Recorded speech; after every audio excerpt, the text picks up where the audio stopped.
This is your host, Deanna Latimer Hearn. Happy Hispanic Heritage Month. In this episode, I had the pleasure of discussing parent and community engagement with Ms. Susana Barrios, a community advocate from Baltimore, Maryland. From the flavorful foods we eat to the rhythm of the beats we keep, our hair and clothes define what it means to be chic. For centuries, onlookers have been captivated by our mystique and every aspect of our being that makes us unique. This is the culture we speak. Ms. Susana Barrios is a self-described learner of life and an agent of change who currently serves as an outreach coordinator for Disability Rights Maryland. Disability Rights Maryland is a protection and advocacy agency. Mrs. Barrios is an active volunteer for a number of organizations where she advocates for parent involvement and empowerment. We just recently had the pleasure of meeting during a panel discussion on linguistic diversity that was hosted by Cricket Media. And so I'm very thankful to have you here today. Thank you and welcome to The Culture We Speak. Thank you. Thank you for inviting me. I think we had a wonderful conversation, and I'll definitely link the conversation that we had on the panel so that others can access that as well. But I wanted to kind of dive in and get to know a little bit more about your background. Just the little bit that I heard during the panel discussion really intrigued me. So can you share a little bit about your background and your cultural linguistic identity? Yes. So I came to the United States from Guatemala in 1981. We came with my brothers. When we came to Baltimore City, there was one school that had ESOL program, and you had to get special permission to get to that school. So we had to go through a whole bunch of things, and we got into it. It was only 5 of us. It was 2 students from Nepal and my 2 brothers and myself. It was not easy, but I do have to thank the way they did it. We went to school here and I saw a lot of injustices that happened with my brother. For example, my brother, he had dyslexia and they didn't really do anything. So he would skip school. And instead of helping him, they had a court hearing for my brother and he was expelled from school in 7th grade. At that time, they gave my father the files and I read the files. I mean, they gave him everything. And I read the notes from the teachers where the teachers said that they suspected dyslexia, but the school never did anything about it. Wow. And I was able to read all the files. I promised myself that I would help as many people as I could because of the lack of language, because my parents were really, really involved, but unfortunately they didn't speak the language. So they didn't understand what rights they had to do anything. So fast forward, my children went to school and what I could do was help other parents that didn't speak English. They started inviting me to a lot of trainings in the school system and it just took off from there. So then special education, I noticed was something that was big and I just started diving in there. And because I volunteer a lot, that's how come the people at Disability Rights Maryland got to know me and I ended up working there, which I am now part of a bigger program where we can have a bigger impact. I am grateful for that opportunity, but I continue to fight to make sure that the best weapon that anybody has is knowing what their rights are and what they have a right to. So a lot of the times the school systems also don't know because the districts have not informed them what they must do. So by me sharing information with whomever I can about what they can be doing, then, it can improve the students' quality of their life. Well, that's beautiful. And I appreciate you for being transparent about that. It's a very challenging experience to have to walk through, particularly with a sibling who's having educational challenges and not having those challenges supported in any way. And I can definitely relate to that. I have a younger brother who also was ushered out of the educational setting in a similar way. And I wonder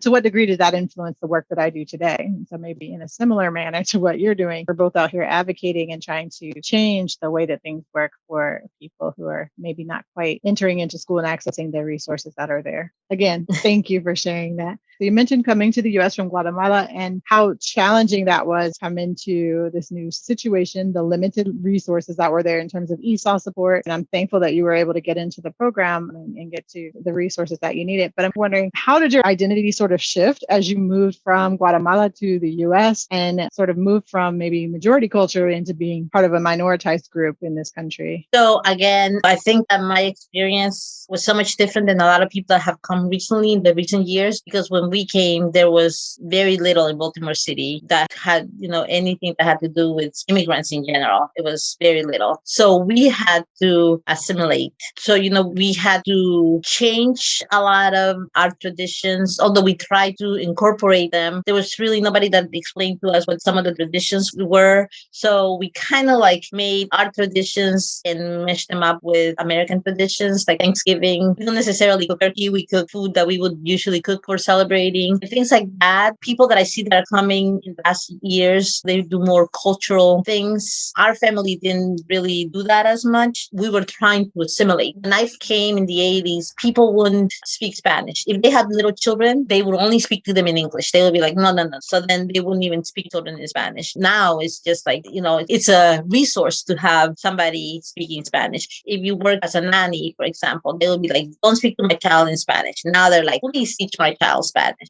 So it was so different. And so my children, our mindset is more American. And I also see myself that I change when I am in a group of Hispanics that were, people only speak Spanish. I feel myself, it's a different kind of how I carry myself. And, or when I go to Guatemala, my children have been accused a lot of, oh, you act like a white person or you talk like a white girl. And it's not that they talk any which way. It's just that they speak how they have learned. Right? Yes. They don't have an accent. I think that people don't hear that in my children. So they get accused of wanting to be white. And I can understand how that would be the perception of some, it was not intentional. Sometimes I feel like my children have lost a lot of their cultural traditions because we don't necessarily practice those cultural traditions where other children that are their age, their families do. Maybe they had more of a community where they were able to, but you weren't given that opportunity in the same way. So they had more of that. It was me. So I really do take responsibility for that part. Well, I think it's the experience that you have that you were giving them exactly what you had access to. So whatever your cultural capital is, whatever your linguistic capital, the things that you have at your disposal are the only things you can hand to your children. So for me, I speak mainstream English and I also speak African American English. Well, my children do the same thing because that's all I can hand them. I can't hand them Mandarin. I can only give them what I have. And so based on that experience, which obviously had some erasure in it, some cultural erasure that you went through, based on what you were able to sort of preserve, that's what you shared. And if that's sort of the way that that's interpreted and how they communicate, I don't think that's quote unquote your fault. I think that that's a situation that unfolded, unfortunately. That's frustrating. I struggle with this idea of having students leave their language outside of school. You need to bring your whole entire self in. And even as you mentioned that you behave differently when you're engaging with other Hispanic people, that I would imagine probably feels freeing and authentic. And I can imagine that it does. I don't want to speak for you, it's like, because sometimes you're like, oh, because it's different, right? So if you act, it's just different, but you kind of adjust to your environment. Yeah, I don't want to deny anyone of that. I want people to have that. So, I mean, as the years have gone by, I see a lot of that changing. Again, this is back in the 80s. And, like I said, a lot of it has changed. People see it as a gift. Oh, you're different. That's okay.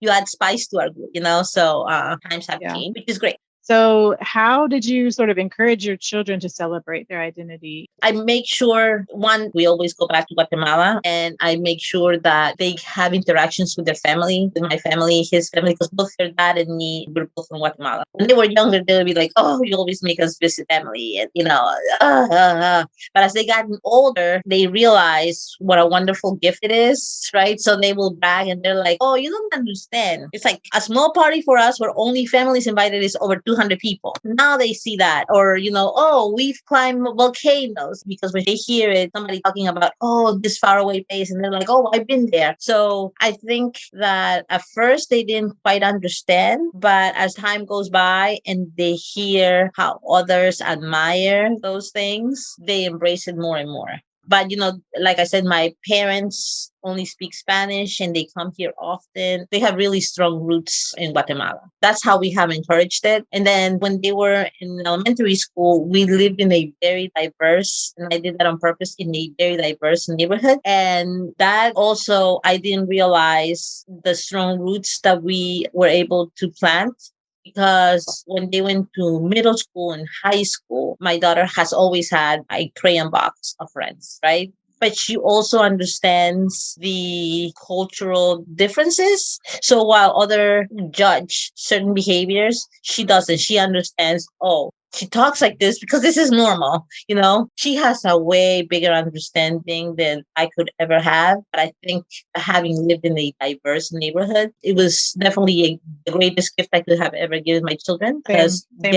I do the same thing because I think that if we look at, historical practices in housing and all sorts of redlining, et cetera, we know there's a lot of racism and a lot of segregation that has created these sort of enclaves and communities where only one group might live in that community. And so being able to find a community where you have exposure to multiple cultures, languages, for me, it's priceless. And I do the same thing for my children as well. It's not that you don't see color. It's that you understand that I see you and you behave this way, and that's okay, because that's who you are. And I see you and you behave this way, and that's okay, and I accept you. So that's how my children see it. Like, it's not that they are like, oh, because you're like this and you act this way, I don't want to have anything to do with you.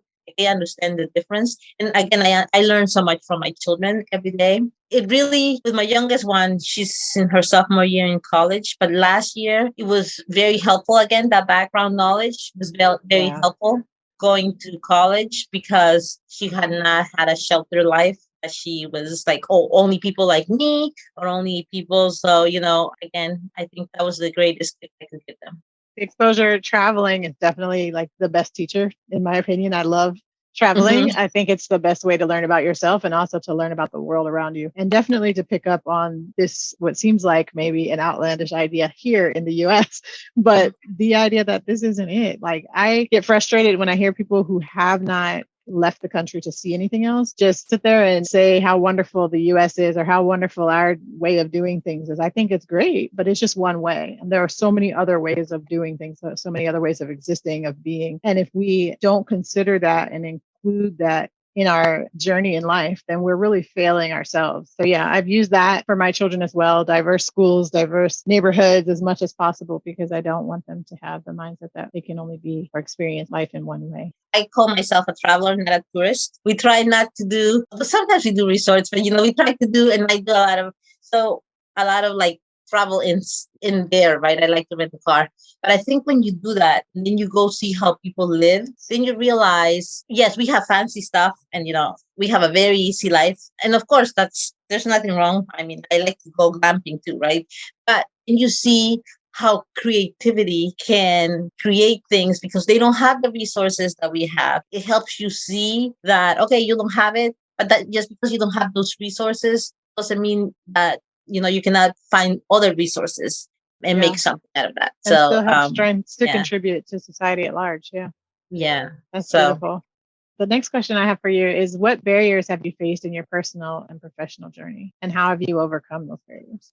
I think the biggest barriers is people underestimate me or have a tendency to put a label on me. They see me and they're like, oh, she doesn't know anything. So it's like, because I speak it with an accent, they might not know. And this started really, really early when we first came here, when we used to do math. Math is universal, right? So just because I didn't speak English, the teacher would do the things and I would like finish math really quickly, right? So they were like so surprised. And, the knowledge was there. I just didn't know how to say it. So my background is I do a lot of boots on the ground, right? So I'm always listening and I'm always talking to people and asking them, well, what is it that you need? So a lot of people dismiss that, and people come and they're like, this is what I'm going to do for you because I think this is what you need. Right. And then I go and I say, no, this is what they need. And they don't necessarily listen to me.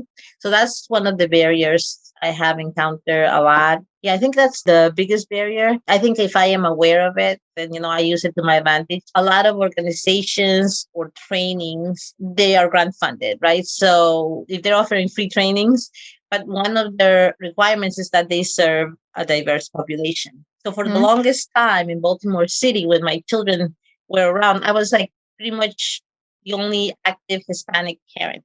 So I got accepted to everything. Sometimes I would be like, I don't even know why I'm accepted to this training. So I realized that I always said I'm the token Hispanic, right? Because they needed somebody. But guess what? I don't care. I took thousands of dollars worth of free trainings. Yes. I have been able to help so many people, which somebody could have seen as a barrier. Somebody could have been offended by it. I was like, you have that. You have this option for me. Yeah. You have to give me this option. I'm going to take it. And I have multiplied it into. Yes. And that's beautiful. to be able to, if you're granted access or if you have access, to use that in order to support other people who may not have that same access or may not have the same ability to navigate spaces. Because I know during our panel discussion, even you talked about knowing your rights and making sure that you're aware of what's available to you. And since organizations don't always put that up front, then it's hard to do that. And so you going and being able to navigate spaces and then taking that back and supporting other people in that process, I think is beautiful. Yeah. So Baltimore City, though, I have to say, has come a long way. They now have a lot of trainings and they're in Spanish. And, Baltimore County has some way to go, but Baltimore City is making huge strides towards there. But yes, definitely, I think the thing is they say nobody's interested, but it's not available in their language, right? So if there's interest, then they can get funding for that. Yeah, and that's great. I'm all for free trainings too, so I'm with you there. So what sparked your interest in working as an advocate for culturally and linguistically diverse populations? Again, it goes back to what happened with my parents, because in Guatemala, when we were there, they were incredibly active, involved parents. I know that a lot of the stereotypes are that Hispanic parents are not involved, but that is not the case. It's just that culturally, this also happens in many other cultures. We don't go because we don't want to interrupt. You're the teacher, so you have to ask us. So if you ask us, then we will go. My experience was that the teachers say, we need volunteers. So then the parents will be like, I don't speak English. I don't know that the teacher will want. So like I said, then people think that parents are not really involved, but that's not the case. Again, my parents were the little spark. But then once my children were in school, I would do that. I would be like they would need volunteers in the cafeteria. Come and be a volunteer in the cafeteria. And they would be like, I don't speak English. I'm like, you don't need to learn to speak English. This is what you need to do. I will tell you what you need to do. Somebody will tell you. And we had a huge volunteer force there. And parents were really involved. That's how I got started. A lot of that is that mainstream perspective or mainstream gaze about what it is that other groups are doing. So it's if your volunteerism or your involvement or your parenting doesn't look like mainstream expectations of parenting, then it falls short in some way. Instead of being different, it's seen as deficient and it's looked at as, oh, well, this parent isn't invested or this parent isn't doing, whatever. And it's really more the expression of that parent's interest and involvement is different than the expression that you're expecting. And it is okay that their involvement looks different. Let that be, because, I often compare it to, for instance, buying your parent a gift. For instance, if I buy my mom a gift for Mother's Day and you buy your mom a gift for Mother's Day, is one better than the other? It's just, I bought what my mom would want and you bought what your mom would want. It may look different. It doesn't mean that one of us loves our mom more. It just means that the way we expressed it is based on our own relationship. It's unique. And that's how we can express our love. It might not cost money at all. Just because it doesn't look like what someone else has described as the right way doesn't make it wrong, less than, uninvolved, or any of that. And so we really have to move away from that in society. So one time I went to a panel discussion and then they had teachers separate and then they had the parents separate and then the students separate, different tables. So then they asked, what does parent involvement look like to you? So then the teacher said, when the parents volunteer, they field trips and they come to the parent-teacher conference. The parents said, when we go and help the school, and they're thinking in the cafeteria, if the school needs us to paint the classrooms. And when they asked the students, they said, well, if my parents ask me, how was your day? What homework do you have? Have you done your homework? So that's exactly what you're saying. It means different things to different people. The other thing is we have to meet them where they are, because some parents have 2 jobs. Some parents are like the single parent. They have other children. Right? Yeah. So we just have to give them something so that they feel like they belong. Sometimes if the parent is super duper busy, then the teacher could just say, here, can you cut this apples at home? And then the parent's like, oh, I feel like something. It's giving them something so that they feel like they're part of, right? I think that brings in more than actually, I think it's quality versus quantity. Yeah. And I see that also on the school front, not necessarily specific in that region, but just in general, places I've worked, I've seen where, teachers say, well, the parents aren't involved because they don't show up for meetings. And I don't think we recognize that, for instance, for me, I have a car outside. I have my access to my car. I have access to my spouse's car. I, could Uber. I have a lot of options on how to get places. I'm working in one place. I can take time off in the place that I work. I don't have to travel by bus, for instance. I don't have to try to figure out how to move from one space to another. I don't lose a shift if I take time off from work. There's so many factors that we just skip right over and say, well, the parent just don't care. Well, maybe the parent doesn't work in a place where they have the ability to leave when they get ready. Maybe the person that, doesn't have access to a vehicle. There's so many other factors. And so when we get stuck on this mainstream gaze, if this is the way it has to be, this is the only way for you to demonstrate your involvement, then we really do harm to families instead of really supporting and facilitating best outcomes for the students, because we're really just in the end harming the students. So we used to do events at the PTO, again, many years ago when my children were in elementary school, was we did the PTO meeting on a Saturday morning, and we had a great increase in the amount of people that came. But I also say you should always change the meeting times, not always in the evening, sometimes during the day. You might have different people come, it's just, it doesn't have to be the same day at the same time, or it could be the same day, one in the morning, one in the afternoon, because not everybody has that flexibility, like you say. What has been the biggest challenge you've encountered in the work that you currently do? The biggest challenge that I encounter is that a lot of the times people don't trust me because I'm outreach and I'm out there selling the services that we have. And our services are free, but people don't trust that they really are for free, or they don't, it's like, why are you being so nice kind of thing. Well, I work with the Hispanic community, immigrant community, and really in Baltimore City, the African-American community, they don't trust you just because. So I cannot just show up to a community meeting or to a resource fair and go and tell you.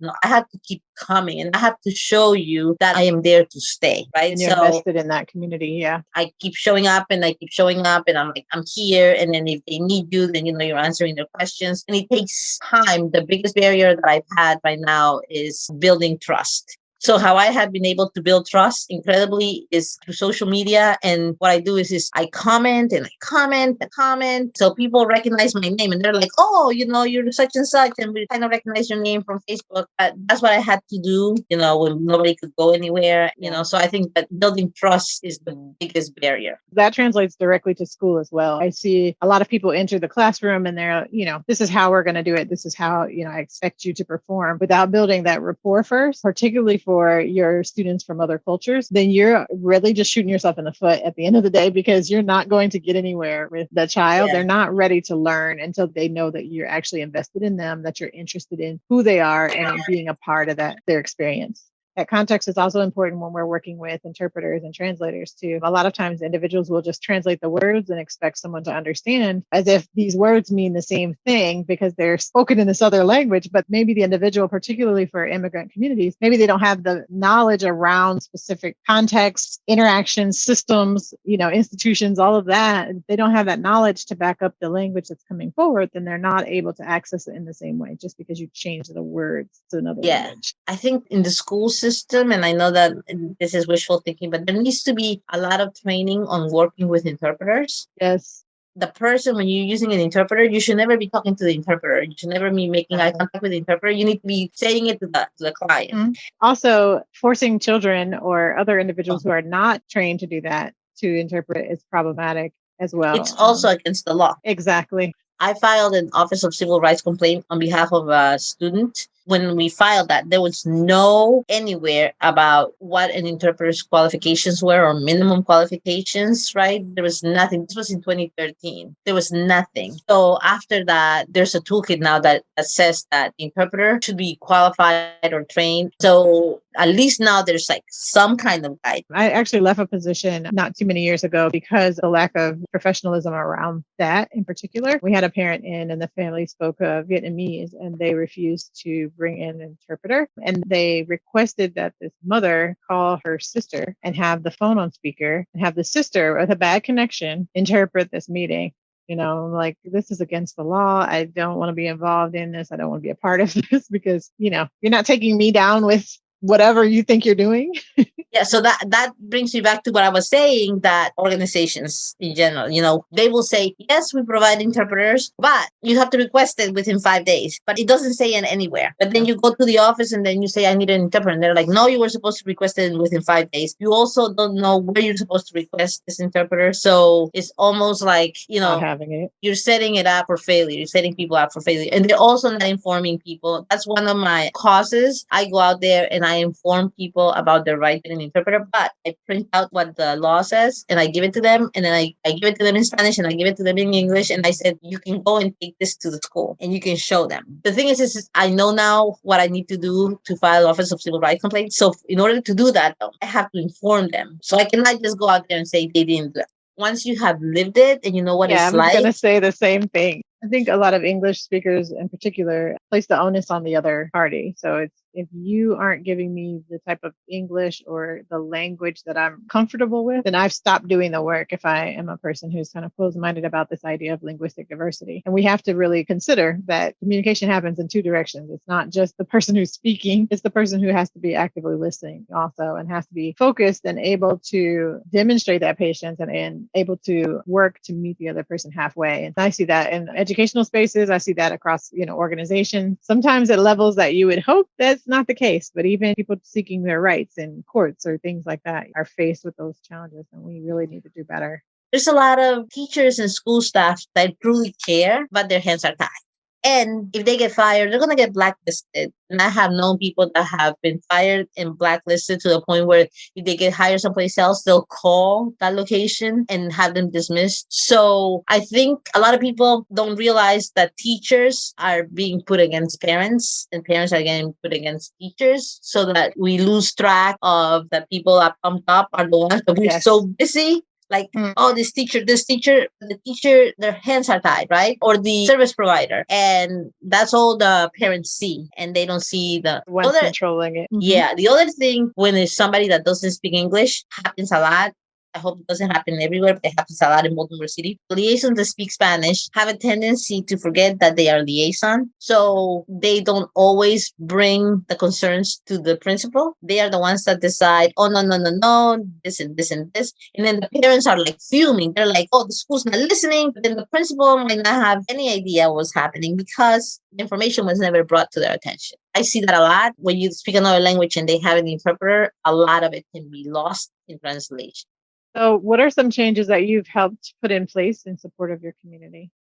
I've done a lot of things behind the scenes. I sound the alarm a lot where I am like, okay, you have this, and not only in Spanish, you have this in other languages. I try to make people remember, sometimes we're in meetings and we're talking about language access and stuff. And then they tell me, well, we're hiring somebody that's bilingual. I'm like, no, okay, bilingual is not enough. What is in place for other languages? I think I'm a voice to remember that it's not just Spanish speaking. Again, in Baltimore and Maryland, I think it's a big Hispanic community, but there's also lots of other communities. The only difference is they are not as vocal. The other thing is I try to do the education about the information in trainings to parents about special education in Spanish. So I'm not the first one that they had that's bilingual in Disability Rights Maryland. They had somebody else before. So it's not that I'm, like we're the ones that serve Spanish population, but being able to provide that information in Spanish is such a life changer to parents, because some parents are like,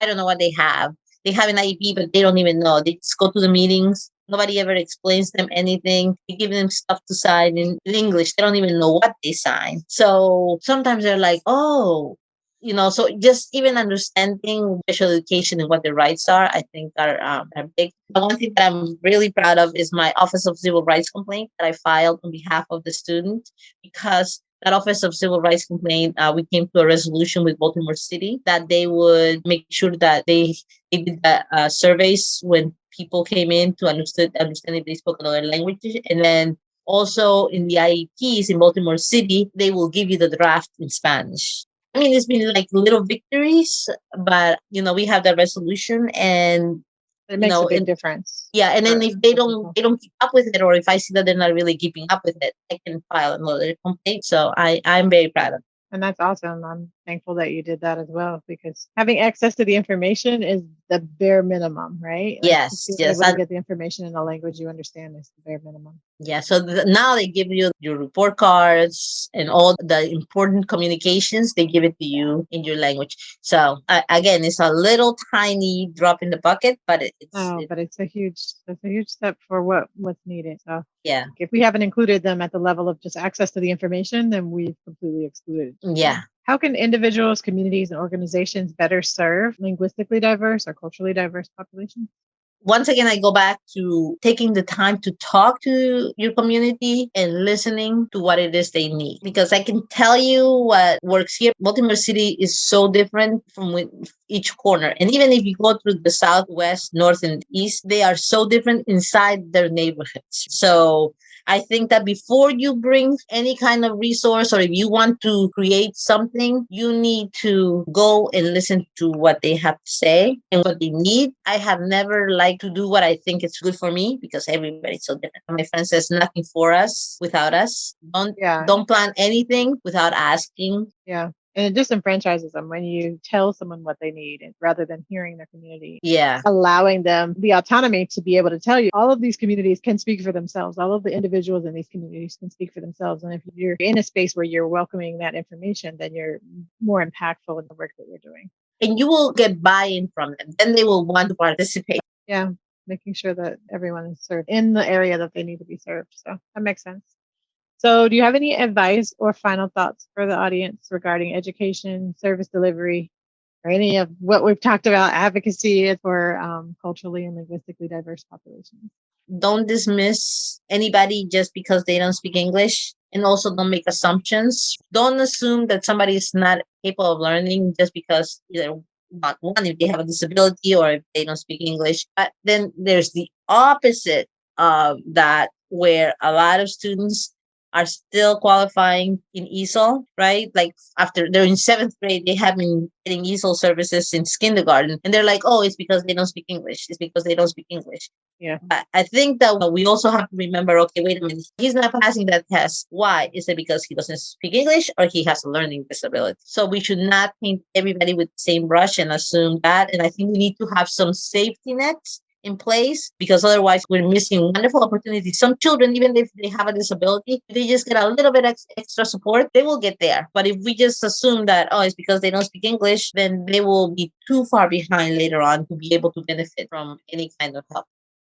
I really appreciate you taking the time. It's been such a great opportunity to get to know you, to just exchange ideas and information with you. And I hope that we can kind of continue our conversation. I'm just very much enamored with the work that you're doing. Thank you for inviting me. It was wonderful. Thank you for tuning in to The Culture We Speak. We challenge you to revisit your organization's policies and practices that shape the way you connect with culturally and linguistically diverse communities. For additional resources to that end, join our Facebook group. Special thanks to guest Susana Barrios and to our sponsor, React Initiative, Inc.